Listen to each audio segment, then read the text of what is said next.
Ya. Buenas noches, profesora. Bueno, el día de hoy nos ha tocado a exponer nosotros, el grupo 4 el tema trascendencia de los ecosistemas. Está conformado por los integrantes Ana Cristina, Lucía del Rosario Anchita Quispe, Damaris Nayeli Andonaire Valencia, Rosel Jesús Choque González, Claudia Lucía Carvajal Hernández, Ariana Saraí Fernández Mesa, Yasmín Ricardo Jerónimo Carlos, María Cielo Tijero Figueroa. Bueno, empezaremos con la exposición que esperamos sea de su agrado.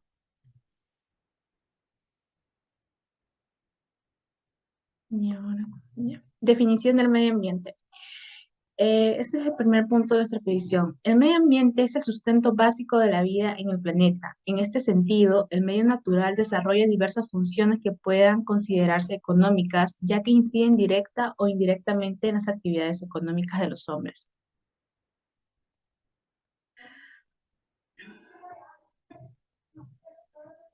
Mm,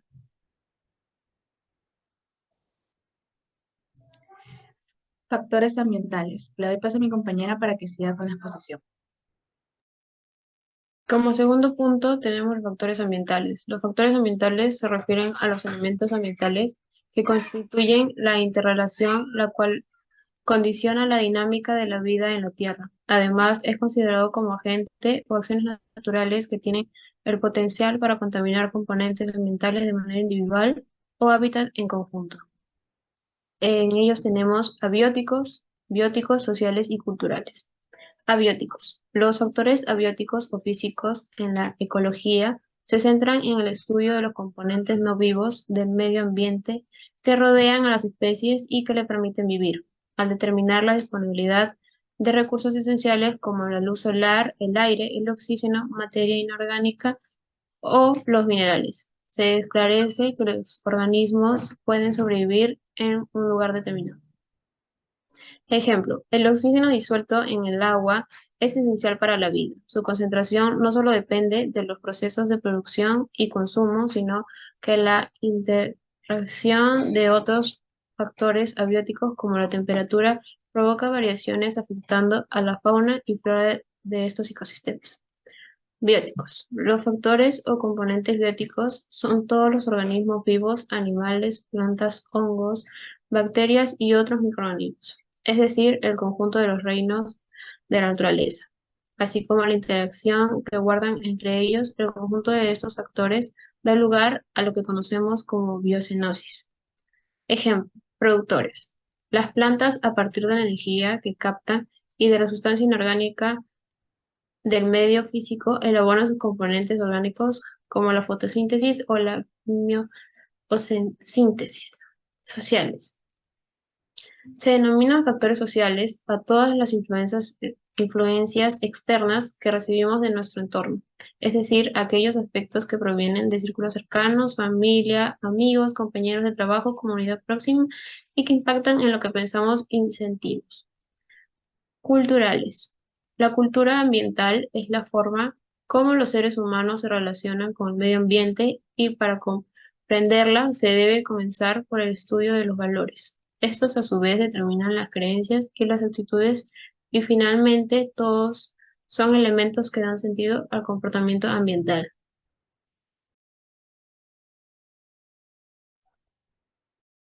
El ecosistema es el conjunto de especies de un área determinada que interactúan entre ellas y con su ambiente abiótico mediante procesos como la depredación, el parasitismo, la competencia y la simiosis. Y con su ambiente al desintegrarse y volver a ser parte del ciclo de energía y de nutrientes. Las especies del ecosistema, incluyendo bacterias, hongos, plantas y animales, dependen unas de otras. En ecosistemas terrestres, dentro de este podemos distinguir a su vez varios tipos de ecosistemas terrestres, cada uno definido por el suelo y el clima en el que se encuentran, condicionado toda la vida que se desarrolla en él.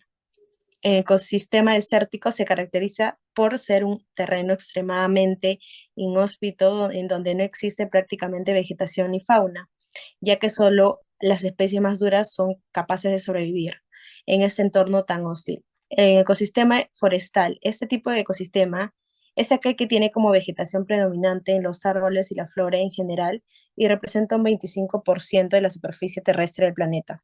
En ecosistema montañoso, este tipo de ecosistema se caracteriza por presentar un relieve elevado y una fuerte variación de topografía con fuertes pendientes. Los sistemas montañosos se encuentran repartidos a lo largo de todo el planeta y en ellos está contenido el 80% de las reservas de agua dulce como en todo el planeta. Desempeñan un papel esencial en el ciclo de agua, ya que al chocar las masas nubosas contra las mismas, convierten en precipitaciones, nutriendo de manera constante las aguas fluviales. En el ecosistema acuático, este tipo de ecosistema, por su parte, se distingue por desarrollarse en masas de aguas. Podemos distinguir entre tipos de ecosistemas acuáticos, ecosistemas de agua salada. Estos componentes de mares, océanos y marismas se caracterizan principalmente, como su propio nombre indica, por salinidad de sus aguas. El grado de salinidad dependerá de la intensidad de la evaporación y de aporte de agua dulce de los ríos, y cuanta más salinidad presente la masa de agua, mayor flotabilidad existirá. Sus principales formas son los ríos, lagos, lagunas y pantanos, entre otros. Su caudal y la regularidad de sus aguas son aspectos clave para determinar el tipo de vegetación y fauna que habitará entre ellos. Le doy paso a mi compañera.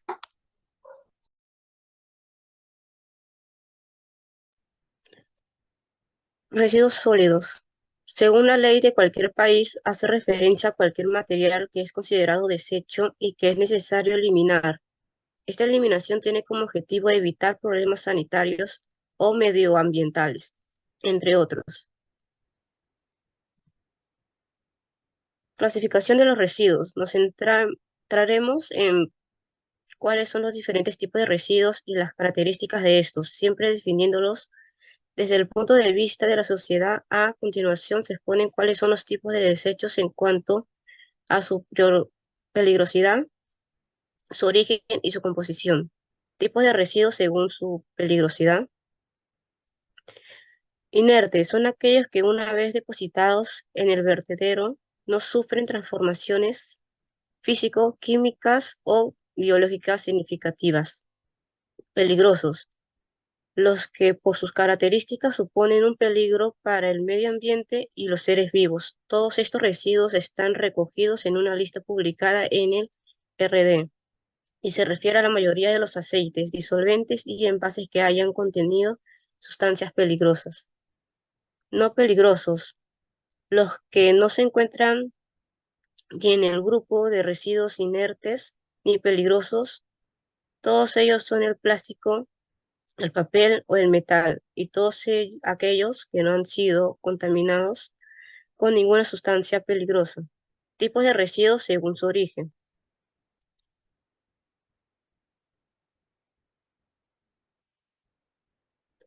Residuos domésticos son aquellos que han sido generados en los hogares por actividades domésticas. Residuos comerciales, producidos por la actividad propia de los comercios y servicios de restauración, así como de las oficinas y mercados, y todos aquellos actores del sector servicios.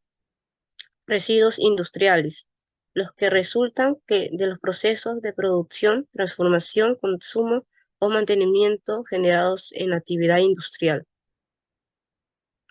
Bioresiduos, los denominados biodegradables, provenientes de jardines, parques y los residuos alimenticios de hostelería, hogares y plantas de producción relacionadas con el sector alimentario. Residuos sanitarios, aquellos generados en centros sanitarios, resultado del trabajo realizado en laboratorios y centros médicos relacionados con la investigación y que deben ser desechados de manera especial con el fin de no generar ninguna enfermedad.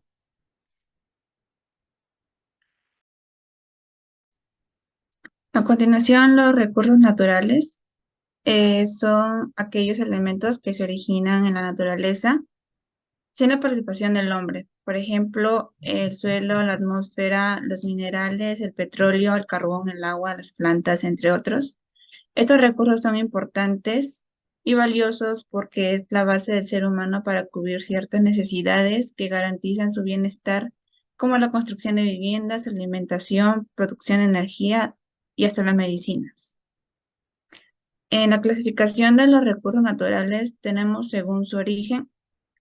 Esto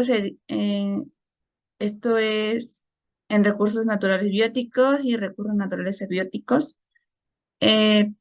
Los bióticos son aquellos recursos naturales que derivan de materia orgánica viva, mientras que los abióticos que no derivan de materia orgánica viva.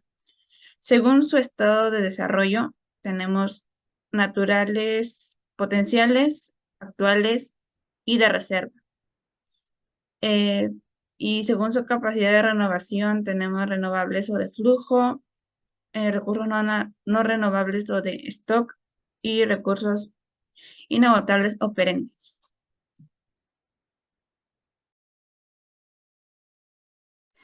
Ahora hablaremos de los recursos naturales renovables. Estos recursos son aquellos que nos proporcionan la naturaleza y que no están alterados por el ser humano. Una de sus características es que pueden regenerarse de manera natural a una velocidad superior a la de su consumo. Ejemplo, el agua, el aire y el sol. Recursos naturales no renovables. Estos son también llamados recursos naturales agotables, ya que son aquellos recursos que naturales no se pueden producir, cultivar, reutilizarlo, regenerar de una forma rápida a su consumo. Otro que son capaces de agotarse para siempre, como por ejemplo el petróleo, el gas natural y el carbón. Ahora le doy pase a mi compañero para que siga con la exposición. Contaminación ambiental. La contaminación ambiental es la presencia de componentes nocivos, bien sean de naturaleza biológica, química o de otra clase, en el medio ambiente, de modo que supongan un perjuicio para los seres vivos que habitan un espacio. Ahora, ¿por qué se produce la contaminación ambiental? Agentes químicos, tanto plaguicidas, herbicidas, gases contaminantes o cianuro, como el petróleo, las radiaciones o los desechos urbanos. También las actividades humanas, como la industria, el comercio o la explotación minera, están detrás de la producción de muchos de estos contaminantes. Agentes biológicos, como el papel o los excrementos. De esta forma, la contaminación ambiental está asociada al desarrollo económico y social de un país, sobre todo si el desarrollo se produce sin tener en cuenta las consecuencias para el medio ambiente.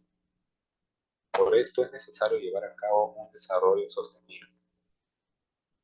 Ahora, ¿qué es un contaminante? Un contaminante es una sustancia o energía introducida en el medio ambiente que tiene efectos no deseados o que afecta negativamente a la utilidad de un recurso. Un contaminante puede causar daños a largo o corto plazo, al cambiar la tasa de crecimiento de las especies de plantas o animales, o al interferir con los servicios humanos, la comodidad, la salud o los valores de las propiedades. Algunos contaminantes son biodegradables y por lo tanto no persistirán en el medio ambiente a largo plazo. Sin embargo, los productos de degradación de algunos contaminantes son contaminantes como los productos DDE y DDD producidos a partir de la degradación del DDT. A continuación, le doy paso a mi compañera. Siguiendo con el tema de la contaminación ambiental, ahora veremos cuáles son las causas de ella. Una de las principales causas son las deforestaciones, el uso de productos químicos y pesticidas, los combustibles fósiles y la producción y acumulación de basura. Estas causas que acabo de mencionar son muy comunes en la sociedad. Más allá de que son conocidas, creo que las personas hoy en día no toman conciencia de ello y es por eso que en los últimos años la contaminación ambiental ha aumentado. El uso de productos químicos y pesticidas. El sector agropecuario es uno de los que hace mayor uso de productos químicos, pesticidas y herbicidas como parte de los métodos de cultivo y cuidado que implican actividades de este sector.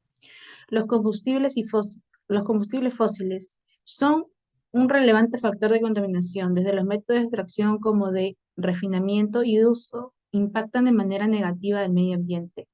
Producción y acumulación de basura. La contaminación se da no solamente con la producción y acumulación de basura, sino por la falta de procesos de reciclaje eficientes. De hecho, la quema de basura es una actividad